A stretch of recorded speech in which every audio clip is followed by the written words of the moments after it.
Okay जी, बिस्मिल्लाहिर्रहमानिर्रहीम, welcome back. इससे पहले क्विक सॉर्ट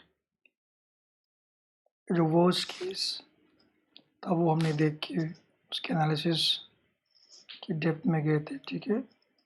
और इस तरह बेस्ट केस की एनालिसिस भी हम कर चुके हैं। अभी average case analysis quick sort की तरफ हम जा रहे हैं। अच्छा, एवरेज केस एनालिसिस जो है वो थोड़ा सा ट्रिकी है। There is a lot of math involve in this process, ठीक है। तो इसको हम पोर्शंस में we will try to make it easy for understanding.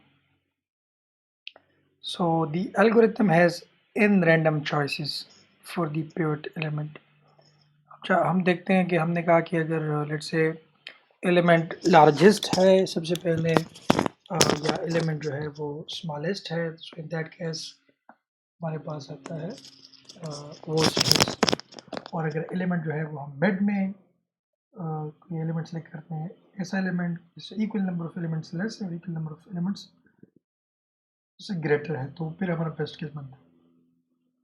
अब एवरेज केस जो है वो since average of all the cases, ठीक है, तो वहाँ पे हमारे पास अब पिवट पोजीशन को सिलेक्ट करने के लिए let's say we have n number of elements in the list of array that we are going to sort, तो फिर हम there are n number of choices, ठीक है। और हर एक चॉइस की प्रोबेबिलिटी जो है that is 1/n। Clear? So the algorithm has n random choices for the pivot element and each choice has an equal probability of 1/n. ठीक है? The time Tn is the weighted sum of the times taken for various choice of Q.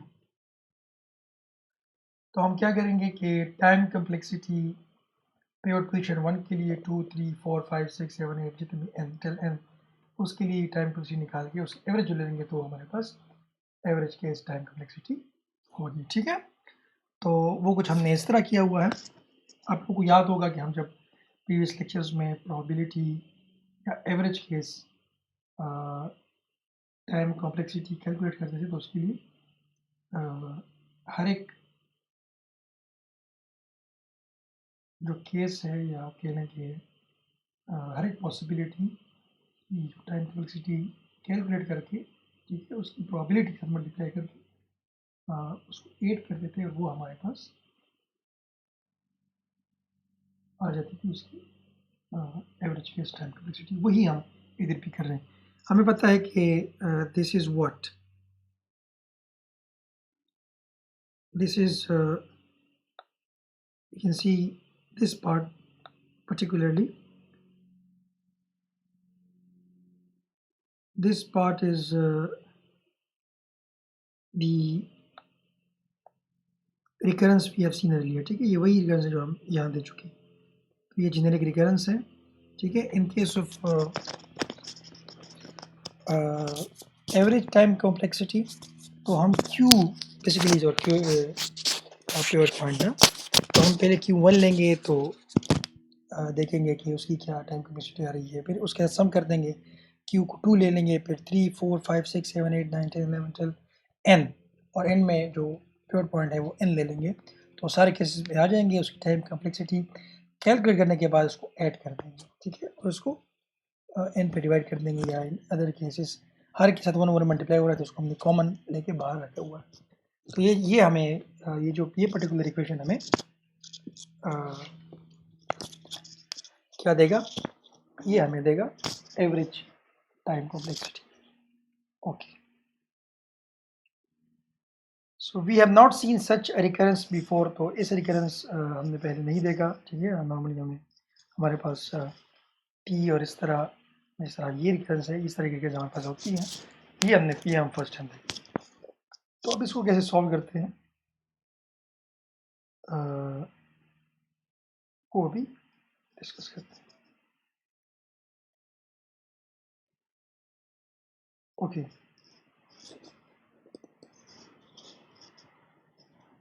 अच्छा, इस recurrence तो हमने जितने भी तरीके देखे थे वो 3 methods, recurrence tree, master theorem और सब्स्टिट्यूशन या इटरेटिव मेथड, उससे ये सॉल्व हम नहीं कर सकते, ठीक है। इसके लिए आप लोग मैथमेटिक्स में एक तरीका है रिकरेंस को सॉल्व करने का या डिफरेंट इक्वेशंस को सॉल्व करने का, उसको कहते हैं constructive induction. This is a method for solving such kind of equations or relations, whatever you call it, ठीक है। उसमें अच्छा, इसमें इसका इसका इसका रूल ये है कि पहले आप एक गेस जो है वो लगाते हैं कि यार this is true, this particular guess is true या एजम्पशन इज ट्रू।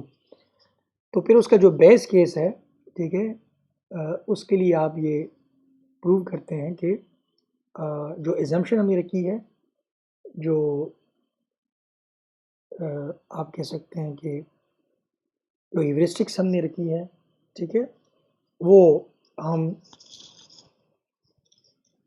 प्रूव कर देते हैं कि वो ट्रू है फॉर द बेस केस। उसके बाद फिर हम उसको किसी नंबर या पर्टिकुलर नंबर के लिए हम मान लेते हैं, एजम कर लेते हैं कि इसके लिए भी ये जो हम एजम्पशन रख रहे हैं ये ट्रू ही होगा, वो एज्यूम कर लेते हैं।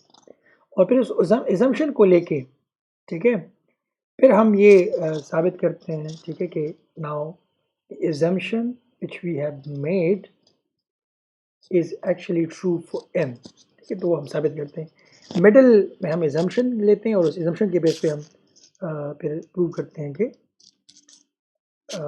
ये जो हमने एजम्पशन रखी हुई है ये n एलिमेंट्स तक के लिए बिल्कुल ठीक है। वही काम हमें यहाँ करेंगे, ठीक है। अच्छा, ओके, डन। सो एजम्पशन हम ये है कि हमने ये एजम्पशन रख ली है, सिंस हमारे पास दो एक्सट्रीम्स है ना, एक n स्क्वायर टाइम है जो वर्स्ट केस के लिए है, और एक हमारे पास n log n है, ठीक है। तो पहले हम देखते हैं कि यार वर्स्ट केस टाइम जो है, हमने ये एजम्पशन रखी है कि जो क्विक स्टार्ट है इसका एवरेज केस टाइम कम्प्लेक्सिटी जो है वो थीटा n log n है, ठीक है। ये हमने एजम्पशन कर ली है और इसको भी हम साबित करने जा रहे हैं, और इसको साबित करने का तरीका जो है उसको बेसिकली कहते हैं कंस्ट्रक्टिव इंडक्शन, मैथमेटिकल इंडक्शन, ठीक है। अच्छा, इसको थोड़ा सा अगर हम एक्सपेंड कर दें, ये जो हमने यहाँ पे ये चीज़ लगाई हुई है ना, इसको हम एक्सपेंड करके ऐसे कर सकते हैं। पहले में q जो 1 है, ठीक है, तो ये बनेगा t0 और n-1 प्लस n, ठीक है, और मल्टीप्लाई बाई 1 सब ये कॉमन है। फिर दूसरे में q जो है वो 2 है, ठीक है, सो 2 - 1 t1 और आगे n-2 प्लस n। इस तरह करके जब इसकी वैल्यू n होगी तो इन पे क्या आएगा, tn-1 और आगे t0 प्लस n, ये चीज़ एंड में आएगी, ठीक है। तो इसको हमने एक्सपैंड करके हमारे पास ये रिकरेंस आ गई, ठीक है। अब ओके जी, तो बेस केस हमारे पास क्या है? बेस केस देखिए, वन एलिमेंट तो सॉर्टेड ही होता है ना, ठीक है। तो बेस केस हमने ले लिया कि हमारे पास लेट से n हमारे पास 2 है।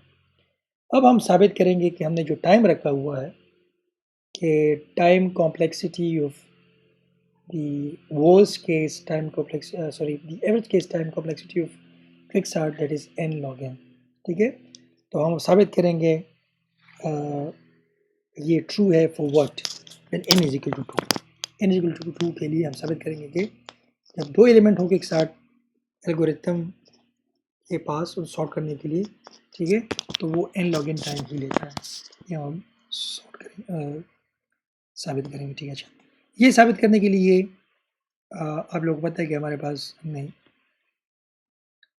ये देखा था कि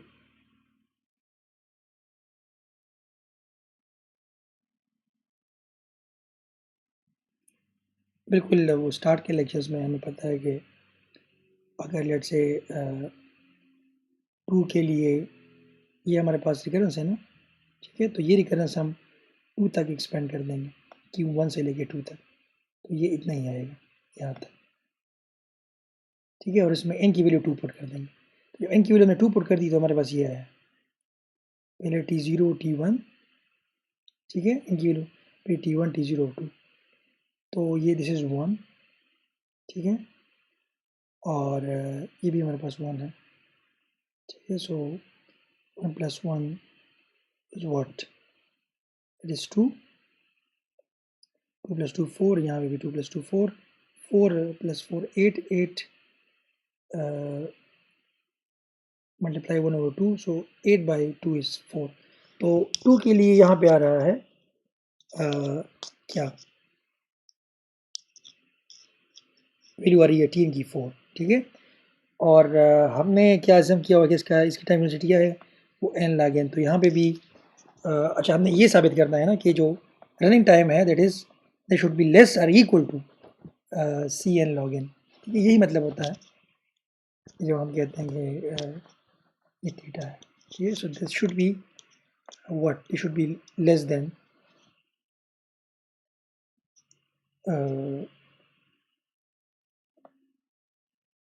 the time complexity of this thing should be less than this one, ठीक है। तो यहाँ से तो 4 आ गया है, अब यहाँ पे हम 2 पुट करेंगे, ठीक है। जहाँ जहाँ n है तो 2 पुट कर दिया। तो आप देख रहे हैं कि this should be less than this ना, this is time complexity and this is what we have assumed। Okay 2 आप पुट करें तो log 2 is 2, log 2 is 1, ठीक है।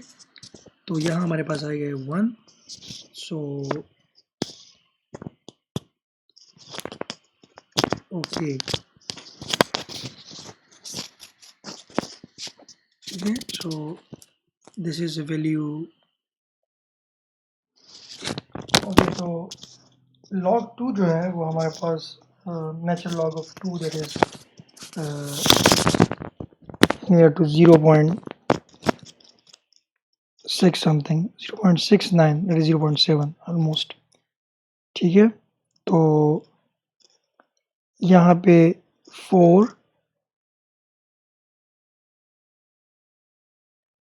Less than or equal to C2 log 2, तो यहाँ से आ जाएगा 0.7 और वो मल्टीप्लाई करेंगे तो आ जाएगा 1.7, ठीक है। यस 0.7 मल्टीप्लाई 2 दैट इज 1.4, ठीक है। और जब 4, अच्छा इस साइड को C को छोड़ के हम ये पोर्शन इधर लेके आएंगे, ठीक है। तो 4 divide by 1.4 that is almost equal to the given number that is 2.88, ठीक है। सो C की जो वैल्यू है वो हमेशा, देखिए C will always be greater then 2.88। तो अब आप ज़रा पीछे जाके लेक्चर 2-3 में जाके आप देख सकते हैं कि वहाँ पे हमने ये देखा था कि जब इस तरह की इक्वेशन हो और यहाँ पे आप ये इक्वेशन प्रूव कर सके for greater value for C greater than 0, ठीक है। C पॉजिटिव और N पॉजिटिव, यहाँ पे N पॉजिटिव है क्लियर, और C भी हमारे पास हमेशा पॉजिटिव रहेगा because this means that this thing is true until this C remains greater than 2.88। तो C भी हमारे पास पॉजिटिव है, N भी हमारे पास पॉजिटिव है। तो अगर हम किसी N पॉजिटिव N नॉट के लिए और C के पॉजिटिव रेंज के लिए ये चीज़ साबित कर सके, ठीक है, तो उसका मतलब होता है कि this portion of the equation is basically time complexity of this portion, ठीक है। तो ये दिस इज Tn और यहाँ पे Cn log n है। तो 2 के लिए तो हमने साबित कर दिया कि this is true. So induction का जो फर्स्ट स्टेप है वो ये कि आप बेस कंडीशन के लिए इसको साबित कर दें, और बेस के लिए हमने साबित कर दिया बिकॉज बेस कंडीशन इज 2, 1 तो ऑलरेडी सॉर्टेड है, ठीक है। सो बेस कंडीशन के लिए ये इक्वेशन ट्रू है। अच्छा, अब नेक्स्ट पार्ट इज कि हम कोई भी नंबर ले लेंगे that is less then the actual number that is n, ठीक है। बेस केस के लिए हमने साबित कर दिया है। अब हम ऐसा कोई नंबर जो कि बिल्कुल लास्ट क्या है n है ना, n और बेस केस के बीच में कोई नंबर लेंगे, ठीक है, और उसके लिए इसको एज्यूम कर लेंगे कि ये बात ट्रू है. So for the induction step, we assume that m greater than 3, and the induction hypothesis is that for any n naught that is less than any dash n that is less than n, we have t n. अच्छा, ये हमने क्या कर लिया, ये हमने assume कर लिया है, because ये n dash क्या है, this is a number between n and the base case. इसके लिए हमने ये मान लिया कि ये ट्रू है. 2 के लिए तो हमने साबित कर दिया कि ये ट्रू है. n के लिए n डैश के लिए हमने ये एजम्प्ट कर लिया, एज्यूम्पशन कर लिया, एजम्पशन कर लिया है, ठीक है, कि दिस इज ट्रू. अब क्या है, इसके लिए तो हमने ट्रू कर लिया. अब हम ये टी एन के लिए साबित करेंगे कि T N is equal to theta N log N. तो ये साबित करना अब हम, ये last step of the induction है. फर्स्ट बेस केस के लिए इसको प्रूव करना, किसी any case between last number and base case, उसके लिए इसको ट्रू एज्यूम करना, ठीक है, और फिर इस एजम्पशन को लेके इसको जो लास्ट या जो फाइनल नंबर है, ठीक है, ये जो फाइनल इक्वेशन है उसको ट्रू साबित करना. So now we have to prove that T N is equal to theta N log N. Okay, तो ये हमारे पास अब ओरिजिनल रिकरेंस है, ठीक है, ये आपको नजर आ रहा है. अच्छा, अब हम इन रिकरेंस को थोड़ा सा एक्सपेंड करते हैं. तो इसको हम ऐसे लिखते हैं, सिंस बीच में प्लस है तो हम इसको AC भी लिख सकते हैं. ये अगर आपको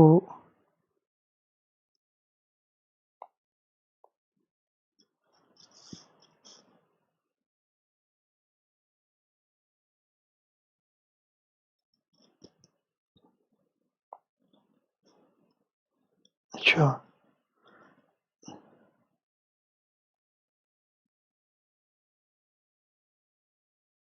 ठीक है, तो ये अगर आपको नज़र आ रहा है, ठीक है, तो हमने क्या किया, हमने बेसिकली यहाँ पे ये चीज़ जो है, ठीक है, इसको अलग अलग लिख लिया है. So this is okay, this is fine. अब इसको ऐसे भी लिख सकते हैं, इसको अलग अलग कर लिया है, ठीक है. अलग अलग करने के बाद इसकी शक्ल कुछ ऐसे बन गई है. तो ये दो पार्ट्स बन गए, ये वाला पार्ट है और एक हमारे पास ये वाला है, ठीक है, क्लियर, ओके. अच्छा, अब क्या है कि अगर आप देख लें तो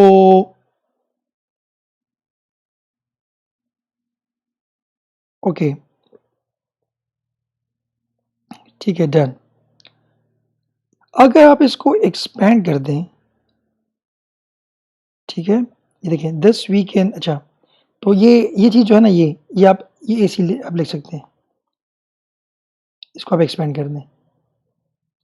शुरू में जब Q1 होगा तो ये 0 आएगा, जब Q2 होगा तो ये 1 आएगा, T1 T2 टिल n-1. यहाँ पे क्या होगा, यहाँ पे इसका उलट होगा. यहाँ पे शुरू में n-1 होगा, फिर n-2, फिर n-3, n-4, n-5 और n पे जाके जब n होगा तो ये T0 होगा. तो यहाँ से भी एक्जैक्टली वही सीरीज हमारे पास आ रही है, ठीक है, जो कि यहाँ से आ रही है, लेकिन सिर्फ उलट. अगर ये T0 से शुरू हो रहा है तो Tn-1 पे खत्म हो रहा है, और ये T-n से शुरू होके T0 पे खत्म हो रहा है, ठीक है. ये observe that the two sums add up the same values, one counts up and the other counts down, generating this. ठीक है, तो हम ऐसा कर सकते हैं कि हम क्या करें कि इसकी जगह, ठीक है, इन दोनों की जगह हम ये लिख सकते हैं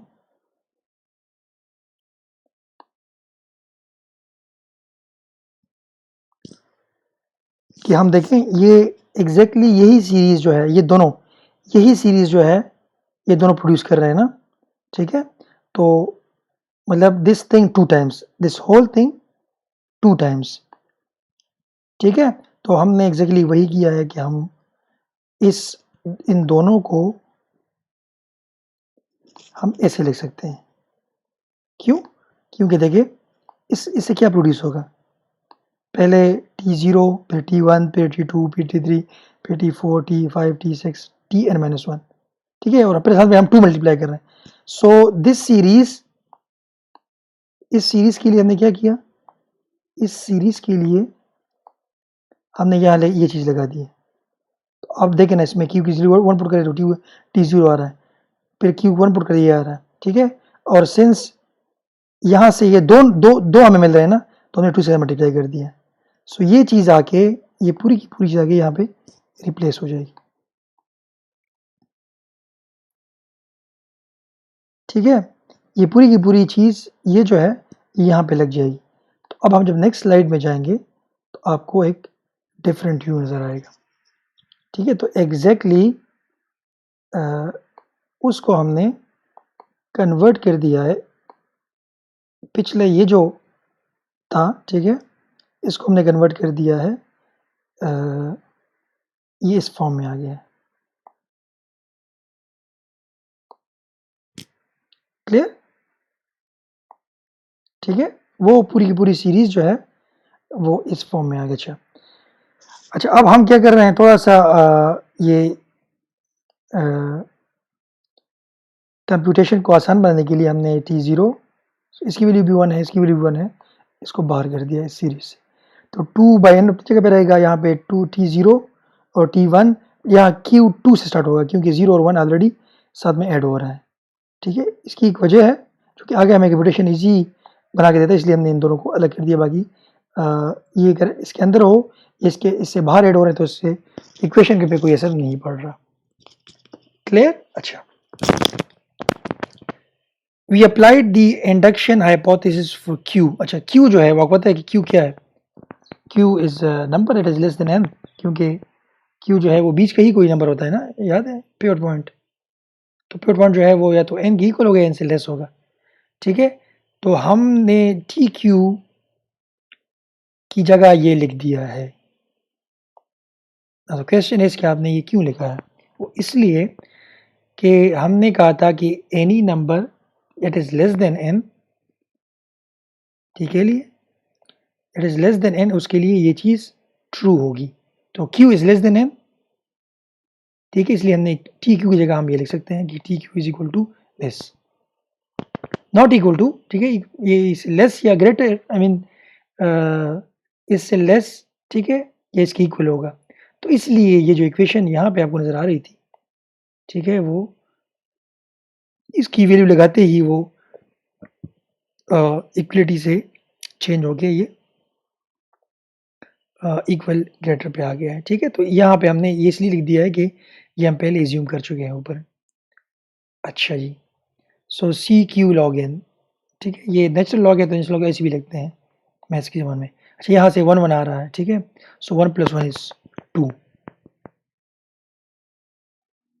क्लियर? तो ये जब इसके अंदर मल्टीप्लाई होगा तो ये 4/n वो आगे आ गया, n तो बाहर है, n ही होगा, ठीक है। और ये चीज़ जब इसके अंदर मल्टीप्लाई होगी तो ये c बाहर आएगा, कांस्टेंट है, सो 2c/n, और ये चीज़ एज इट इज़ आ जाएगी। तो ये हमारे पास, अब हमने इसको सॉल्व करना है और इसको प्रूव करना है कि ये n log n की इक्वल है, क्योंकि इस साइड पे क्या है, इस साइड पे हमारे पास Tn है, ठीक है। सो ये जब हम सॉल्व कर लेंगे ये चीज़, ये समीशन, तो सॉल्व होने के बाद ही हम Tn की वैल्यू पहुंच सकते हैं। अप्लाइड डिडक्शन हाइपोथेसिस, ये वो हम कर चुके हैं। We have never seen this sum before. तो इस तरह का सम हमारे पास, हमने सम सीरीज जितने भी मैथमेटिक्स रूल्स में या बेसिक्स में सीरीज देखी, इसमें इस तरह की सीरीज कोई हमारे पास नहीं आई थी। अब देखते हैं कि इस सीरीज को कैसे सॉल्व करते हैं। ओके जी, थोड़ा सा हम अब कैलकुलस की तरफ जाएंगे, ठीक है। कैलकुलस में ये इक्वेशन आपको नज़र आएगी। अगर समेशन है तो उस समेशन को आप क्या कर सकते हैं, उस समेशन को आप लिख सकते हैं in the form of this integration, so ये integral, if this is a function f of I and I starts from a till b minus 1, you can write it like this. ठीक है, they should be equal or less than this one, थोड़ी सी ये value ज़्यादा produce करें, ठीक है। और given that कि ये मोनोटोनिक फंक्शन उठने का मतलब ये है कि अगर लेट्स से एफ ऑफ 1 के लिए जो वैल्यू है, ठीक है, वो एफ ऑफ 2 के लिए लेस होगी, तब एफ ऑफ 2 से लेस होगी, क्योंकि देखिए अगर एक number 1 that is less than 2, तो फंक्शन जो कि मोनोटोनिक होगा उसकी वैल्यू एफ ऑफ 1 जो है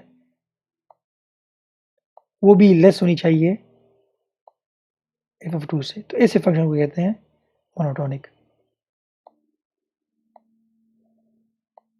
कि जो दो वैल्यूज आप दे रहे हैं वो उनके बीच जो रिलेशन है फंक्शन की वैल्यू के बीच में वही रिलेशन होगी, ठीक है जी। तो अगर सिंस ये फंक्शन है ही monotonic, this one is monotonic function, ठीक है। सो इसके लिए हम ये लिख सकते हैं कि हम समेशन की जगह हम ये इंटीग्रेशन लिखते हैं,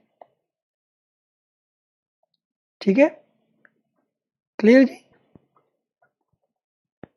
सो क्यू यहाँ पे आप ये लिख सकते हैं, ठीक है जी।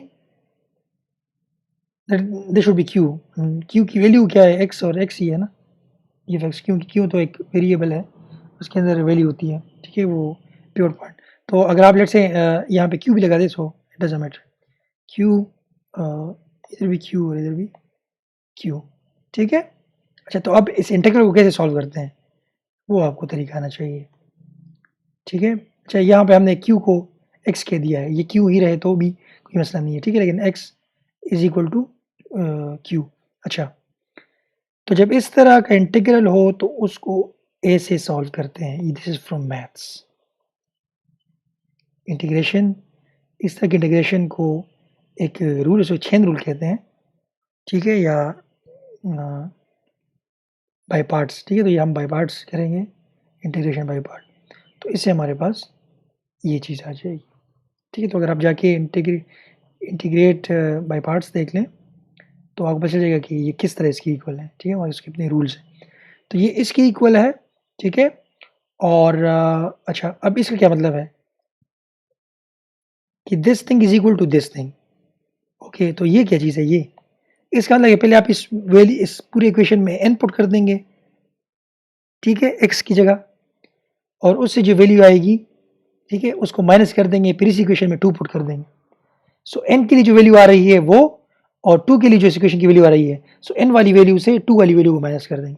सो हम वही करें, पहले हमने इसमें इसके अंदर n पुट कर दिया, सी ये वैल्यू आई, फिर इसके अंदर हमने 2 पुट कर दिया, सी ये वैल्यू आई, सी, ठीक है, ठीक है जी। तो ओके, तो यहाँ पे आप देख सकते हैं कि this is n square log n is n square by 4, ठीक है, and this is what it gives you a number, ठीक है, और वो नंबर जो है वो क्या है,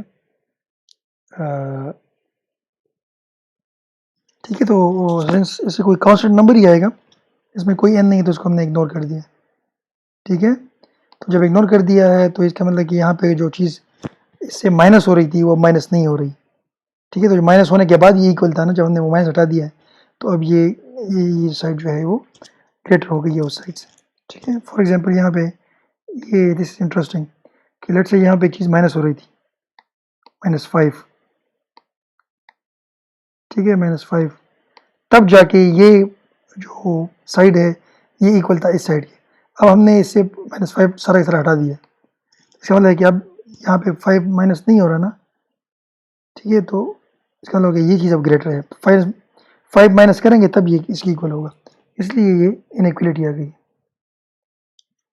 ओके जी, सो ये आ गया है n square log n minus n square, ये चीज़ हमारे पास आ गई है। सो हमने क्या किया, हमारे पास ये आ गया है, ठीक है। तो इस समेशन से जो कि बड़ा मुश्किल लग रहा था उसको हमने इंटीग्रेट करके ये चीज़ हमारे पास है, इसको हम जाके वापस पुट कर देंगे ओरिजिन इक्वेशन, तो यहाँ पे जब पुट करेंगे तो आपके पास वैल्यू कुछ ऐसी आएगी 2c डिवाइड बाई n, अंदर क्या है n square by 2 log n minus n square divide by 4 plus n plus 4 ये ऑलरेडी इधर से है, ठीक है। ठीक है जी, तो ये आपके पास ये चीज़ आ गई है। अच्छा, अब हम क्या कर रहे हैं, अब हम ये इसके अंदर मल्टीप्लाई कर रहे हैं। सो ये 2 के साथ कैंसिल हो जाएगा, ठीक है। तो ये बन जाएगा व्हाट, ओके, और n जो है एक n कम हो जाएगा इसके साथ, तो ये सी एन लॉग एन बन जाएगा। और इससे मल्टीप्लाई करें तो n नीचे कैंसिल, ठीक है, और 2 एक कम हो जाएगा तो C N by 2 plus n plus 4 by n, ठीक है। अच्छा जी, गुड। तो इससे n कॉमन लेंगे तो ये बन जाएगा 1 माइनस सी बाई 2 और प्लस 4 बाई n आ गया। अच्छा जी, तो हमारे पास अब ये इक्वेशन आ गया जी, ठीक है। और हमने साबित करना है कि ये साइड जो है ये सी एन लॉग एन की इक्वल है। To finish the proof we want all of this to be at most C N log N, तो तब भी हमारा क्या होगा, जो हमने assumption रखी है कि this T N is equal to or you know less than or equal to C N log N, ठीक है। तो हम चाहेंगे कि ये साइड जो है ये ज़्यादा से ज़्यादा सी एन लॉग एन हो, इससे ज़्यादा ना हो। For this to happen we will need to select C such that, अच्छा, हम चाहेंगे कि ये चीज़ नहीं, ये चीज़ जो है ये हमारे पास 0 से लेस आए या 0 के इक्वल आए, क्योंकि अगर ये लेट से 0 से ज़्यादा आती है, ठीक है, तो फिर टी एन जो है वो क्या होगा, वो सिर्फ सी एन से लेस नहीं होगा, ठीक है, बल्कि वो फिर होगा लेस और equal C N log N, लेकिन साथ में प्लस समथिंग एल्स, ठीक है। तो हमने ये हमारे पास 0 या 0 से लेस आएगा तब जाके ये कंडीशन ट्रू होगी कि ये एट मोस्ट टी एन जो है वो हमारे पास सी एन लॉग एन ही होगा, ठीक है। इससे कम हो सकता है टी एन, वो तब जब कोई वैल्यू इससे माइनस हो। Clear? So if you want to prove this that Tn is at most Cn log n, then we must have this thing less than or equal to 0, ठीक है। तो हम C की सी वैल्यू अब हमने निकालनी है और वो वैल्यू पॉजिटिव होनी चाहिए, जिसके लिए ये कंडीशन ट्रू हो। तो अगर हमें AC की वैल्यू मिल गई है, C की value that is greater than 0 और उसके लिए ये कंडीशन ट्रू हो रही, तब हम कहेंगे, क्योंकि हमने लेक्चर 3.2 में पढ़ा था कि we need positive range of values for C and then some positive C naught, non negative। तो यहाँ पे आप देख सकते हैं कि यहाँ पे अगर हम 3 पुट कर दें, ठीक है, तो 3 पुट करें तो क्या आता है, या एनी वैल्यू 2 पुट करेंगे तो हमारे पास जो वैल्यू आएगी वो क्या होगी। लेट्स से अगर हम C में जो है वो 2 पुट करते हैं तो यहाँ से 0 आएगा, and then 4 by N is less than, और 4 बाई एन जो है वो n जो है वो हमारे पास 3 है, ठीक है। तो उस केस में नेगेटिव नहीं आ रही, लेकिन अगर हम 3 पुट कर रहे हैं C की जगह, सो 1 minus 3 by 2 that is minus 0.5, yes, और n में हमारे पास 3 है, सो माइनस 1.5, और यहाँ पे 4 by 3 that is less then 1.5, ठीक है। तो वैल्यू हमेशा नेगेटिव रहेगी। तो n लेस ग्रेटर देन 3 तो हमारे पास ऑलरेडी है, क्योंकि 2 के तो हम साबित कर चुके हैं, ठीक है। सो n हमारे पास 3 से ग्रेटर रहेगा। अगर हम C की वैल्यू 3 से ग्रेटर लेते हैं, ठीक है, अगर हम C की वैल्यू 3 से ग्रेटर लेते हैं तब क्या होगा, तब ये कंडीशन ट्रू आएगी, ये हमेशा 0 से लेस या 0 के इक्वल रहेगा। तो यहाँ पे जो वैल्यू आएगी वो हमेशा 0 से लेस या 0 के इक्वल होगी। 0 के इक्वल होगी तो Tn will become Cn n log n, कम होगी तो फिर Tn will be less than this thing, ठीक है। सो Tn का जो अपर बाउंड है वो हमने साबित कर लिया है कि वो n log n ही है। क्लियर? तो यहाँ पे आप देख सकते हैं कि हमने क्या किया, हमने यहाँ पे सी की जगह वैल्यू क्या पुट की है 3, ठीक है। सो 3/2 यहाँ से 4/n माइनस n/2 और इनको हमने 3 रखा है ना, ठीक है। जब इनको हम 3 रखते हैं तो -1/6 दैट इज लेस देन 0, ठीक है।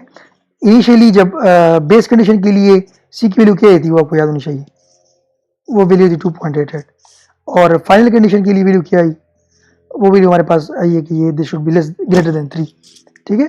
तो हम अपर बाउंड सेलेक्ट करेंगे तो सी की वैल्यू मस्ट बी यहाँ पे हमने कहा सी की value must be greater then 2.8, so C3 में ये वैल्यू भी आ जाती है ग्रेटर देन 3, ठीक है, क्लियर। क्योंकि C3 जो है वो क्या, वो ये कंडीशन भी C इज इक्वल टू 3, अगर हम C की वैल्यू ये ले लें तो उसमें C इज इक्वल टू 3 भी आता है, आपको नजर आ रहा है, ठीक है जी, क्लियर। तो यहाँ पे लिखा हुआ है कि C must be greater then 2.88, ठीक है। सो C3 इज ग्रेटर देन 2.88, तो C3 सेलेक्ट करने के बाद ये कंडीशन, ठीक है, अगर C3 कर लें तो ये कंडीशन ट्रू ही रहेगी ना। तो जैसा हमने ढूंढ लिया कि C is equal to 3 and N start from 3, ठीक है। सो आप पुट करें यहाँ पे 3, यहाँ पे आपने 3 पुट कर दिया है तो ये value less than 0 and it is equal to 3n log n, 3n log n, ठीक है। और इसको जो हम लिखते हैं तो इसको हम ऐसे भी लिख सकते हैं। सो ये हमने साबित कर लिया है कि yes Tn is equal to theta n log n। तो इस प्रोसेस को कहते हैं मैथमेटिकल या कंस्ट्रक्टिव इंडक्शन, जहाँ पे हम बेस कंडीशन के लिए इसको ट्रू कर देते हैं, साबित कर लेते हैं किसी वैल्यू लेस देन n से इसको ट्रू मान लेते हैं और फिर Tn के लिए इसको साबित करते हैं। तो ये हमने साबित कर लिया है, ठीक है। ये बेसिकली वो जो अपर बाउंड लोअर बाउंड के लिए कंडीशंस हमने शुरू में जब हम इस इंट्रोडक्शन क्वेश्चंस पढ़ रहे थे तो वहाँ पे हमने ये कंडीशंस रखी थी कि अगर इस इंट्रोडक्ट अपर बाउंड में देखना है तो फिर ये जो अभी हमने प्रोसेस किया ये होना चाहिए। लोअर बाउंड देखते हैं तो फिर एग्जैक्टली यही बात होगी, लेकिन फिर वो Tn should be greater than or equal to g of n, ठीक है। और उसके लिए हमने एक कंडीशन देखी थी कि C and the n not, ठीक है, C1 इस केस में C2 है कि C2 must be positive number, ठीक है। और इस तरह हमने ये भी देखा था कि n not must be positive number, तो हमने ये सभी कर दिया कि C इज